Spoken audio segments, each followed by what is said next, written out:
एक पुरन गांव में फारूक नामी एक तजुर्बेकार शिकारी रहता था।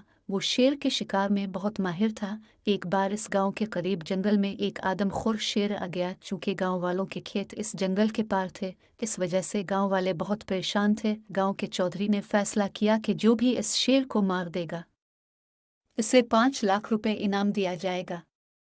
फारूक खान ने शेर को मारने का फैसला किया। वो शिकार करने से पहले पूरी मंसूबा बंदी करता था। इसने अगले रोज एक नई बंदूक, एक नया शिकारी चाकू और 2 जाल खरीद लिए। वो जानता था कि शेर रात को एक बार जंगल की वाहिद नहर पर पानी पीने जरूर आएगा। चुनांचे वो एक दरख्त के ऊपर चढ़ गया और जाल को नहर के चारों तरफ फैला दिया। जल्द ही शेर इस जाल में बुरी तरह फंस गया और फारूक खान ने इसे आसानी से शिकार कर लिया। अगले रोज जब इसने ये बात गांव वालों को बताई तो वो बहुत खुश हुए, मगर अब चौधरी के दिल में लालच पैदा हुआ।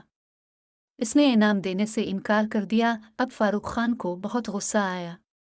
कुछ रोज से चौधरी के गाजर के खेत में एक खरगोश आ गया था। वो लाख कोशिश के बावजूद भी इसे खेत से भगा नहीं पा रहा था, क्योंकि उधर वो इसे भगता, उधर फारूक खान इसे अपने शिकारी तरीकों से वापस खेत में जाने पर मजबूर कर देता था। जल्द ही चौधरी का सारा खेत बर्बाद हो गया। अब वो बहुत परेशान हुआ और फारूक खान से मदद लेने के बारे में सोचा, मगर फारूक खान ने इसकी एक ना सुनी। इससे कहा, पहले तुम मेरे पिछले 5 लाख और इस खरगोश को मारने के 2 लाख पेशगी दो।